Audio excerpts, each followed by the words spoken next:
요즘 핫한 여자 아이돌 그룹이 있죠. 바로 뉴진스입니다. 뉴진스의 노래 중에 ETA라는 제목의 노래를 듣고 시계인이라면 다들 한 번쯤은 뭐지? 라는 생각을 해보셨을 텐데요.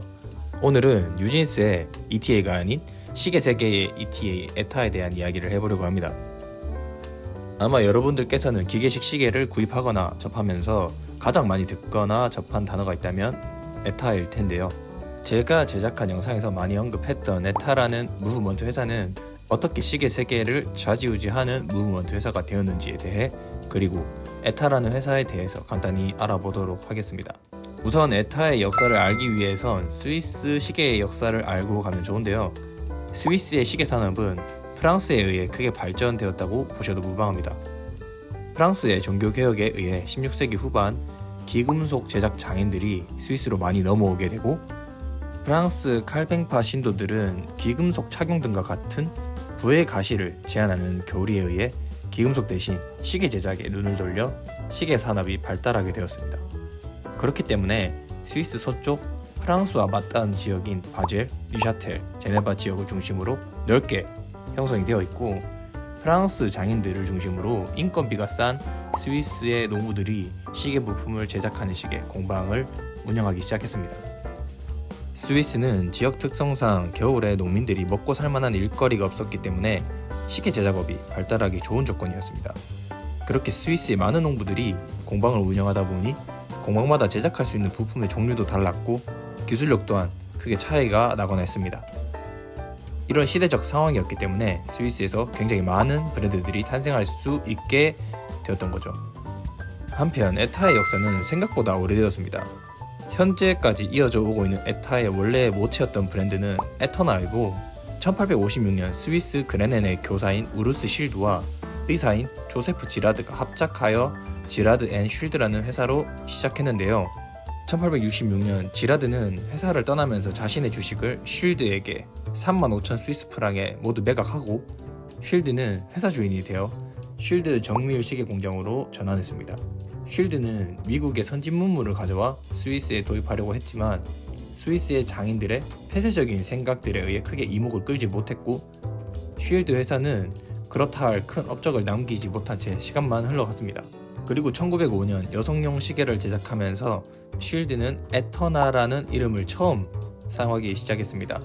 이후 에터나가 시계 역사에서 굵직한 획을 그은 사건으로는 현재도 사용하고 있는 볼 베어링이 들어가는 로터 시스템을 개발했다는 것이 있습니다. 한편 시간이 흘러 1926년 에터나의 쉴드와 스위스에서 전통적으로 에보슈를 제작해오던 FHF가 힘을 합치면서 에보슈 SA를 설립하게 되는데요. 이 지주회사는 혼란스러운 시계 무브먼트 제조 산업에 질서를 부여하기 위해 설립되었으며 빠르게 성장했습니다. 곧 에보슈 SA는 스위스 최대의 시계 무브먼트 블랭크 생산업체가 됩니다. 이 시기 세계 1차 대전을 겪으며 시계 업계에 불황이 닥치기 시작했는데요. 그러면서 1932년에 에보슈 SA는 다른 많은 스위스 무브먼트 제작회사와 합류하여 더욱 큰 대규모 지주회사인 ASUAG를 설립했습니다. 이 시기에 에터나는 이 대기업에 합류했지만 ASUAG의 전체 조직 구조에 맞게 두 개의 회사로 분할을 하였고요. 에터나 SA와 에타 SA로 분할을 했습니다. 에터나는 시계 전체를 제조하고 에타는 시계 에보슈 무브먼트를 제조하는 역할을 했습니다.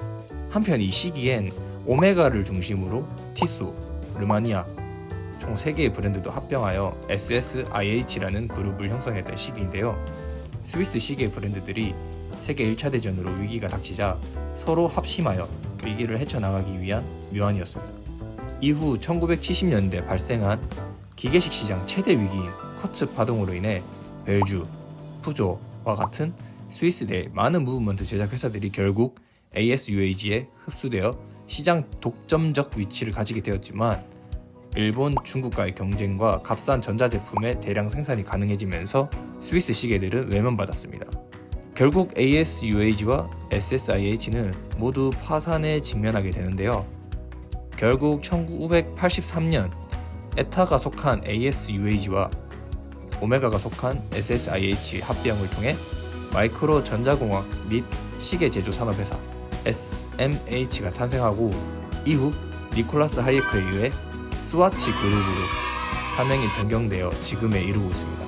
에타는 무브먼트만 취급하는 전문 제조사로 무브먼트의 기본적인 성능이 뛰어난 것은 물론 생산 공정과 품질 측면 또한 안정적으로 관리를 하고 있는데요. 오늘날 브라이틀링, 오메가, IWC 등 여러 하이엔드 브랜드들을 통해 이미 수백만 개의 시계가 출시되어 있으니 필드에서 성능 또한 입증되었다고 볼 수 있습니다.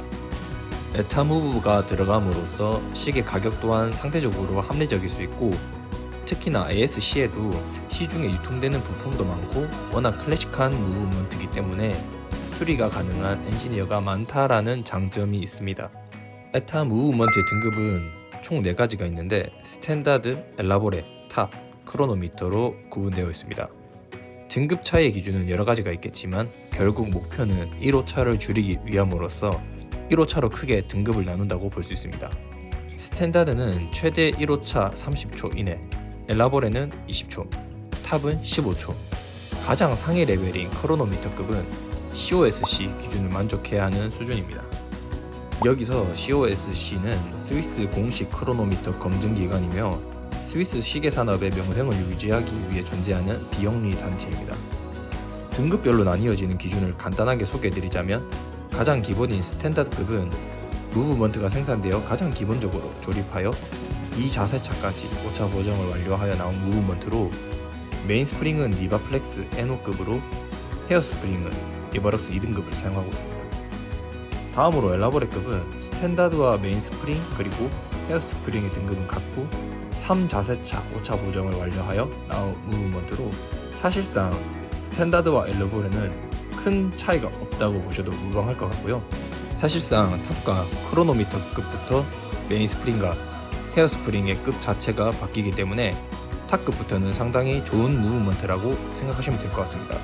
탑급부터는 메인스프링에 리바 플렉스 NM급이 들어가고 헤어스프링은 아나크론이라는 재질로 바뀌게 됩니다. 그리고 5자세차 오차 보정까지 완료하고 나옵니다. 사실상 크로노미터급은 탑급과 무브먼트는 재질이 동일하며 오차 조정을 COSC 기준에 맞춰 출시한다 정도의 차이라고 보시면 될 것 같습니다. 오늘 이렇게 에타에 대한 역사를 간단하게 알아보고 에타 무브먼트 등급 차이를 간단하게 알아봤는데요. 개인적으로 이런 스위스 시계 브랜드들의 역사를 들여다보면 에타는 스위스 시계 역사 그 자체이자 모든 스위스 인하우스 무브먼트의 근본이 아닐까 생각이 들더라고요. 꼭 인하우스 무브먼트가 아니더라도 에타 무브먼트로도 자부심을 갖고 시계를 고를 때 다양한 브랜드들을 맛볼 수 있었으면 좋겠습니다. 오늘도 긴 영상 시청해주셔서 감사드리고요. 다음에 또 다른 근본 브랜드로 찾아오도록 하겠습니다. 이상 근본중이었습니다. 감사합니다.